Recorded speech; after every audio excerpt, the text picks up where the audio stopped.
2016 সালের সেপ্টেম্বরে হচ্ছে আমি ইউনিভার্সিটিতে চান্স পাই, আর 2017 সাল থেকে আমি ইনকাম করি। আমার প্রথমে প্রকাশনী ছিল, এই প্রকাশনী থেকে আমার নিজেরা এখনো বই আছে, এবং পরবর্তীতে আমি হচ্ছে ওই যে শেডু এডুকেশনের যে কোচিং, সেখানে আমি পড়ানো শুরু করি।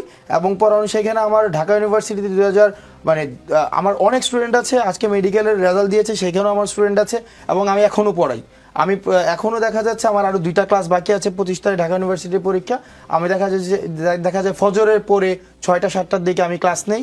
এবং আমার যে ইনকাম সোর্স রয়েছে, সেই ইনকাম সোর্সের যে মূল অংশগুলো, সেটা হচ্ছে প্রথমত হচ্ছে প্রকাশনী, দ্বিতীয় হচ্ছে এখনো আমি পড়াই, প্রকাশনীতে আমার ইনভেস্টমেন্ট রয়েছে, এবং হচ্ছে তারপর প্রকাশনী নাকি কয়টা প্রকাশনী? একটা প্রকাশনী।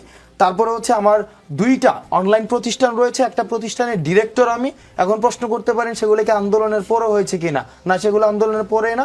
যেটার আমি ডিরেক্টর সেটা হচ্ছে 2023 সালের জুন মাসে সেটার আমি হচ্ছে চুক্তিবদ্ধ হয়েছে, এবং সেখানে আমার একটা ইনভেস্টমেন্ট রয়েছে। তারপরে হচ্ছে আরেকটা প্রতিষ্ঠান আমি পড়াই, অনলাইন প্রতিষ্ঠানে আমি পড়াই, সেখানেও হচ্ছে আমি কোর্স বিক্রি করি, আমার কোর্স বিক্রি করি, এবং এই কোর্স থেকে রেকর্ডেড কোর্সও সেখানে বিক্রি হয়, এবং সেখানে লাইভ কোর্সও বিক্রি হয়। এগুলো হচ্ছে আমার ইনকাম সোর্স। এবং আমি রাজনৈতিক দল পরবর্তীতে যদি আমরা হই বা রাজনীতিতে যদি আমি যাই, বা খুব দ্রুততম সময়ে আমার যে ইনকাম রয়েছে, আমার বাবার যে ইনকাম রয়েছে, আমার স্ত্রীর যে সম্পদ রয়েছে, বা আমার মা এবং অর্থাৎ ফার্স্ট হ্যান্ড রিলেটিভ যাদের রয়েছে, আমি সেটাকে অবশ্যই প্রকাশ করব।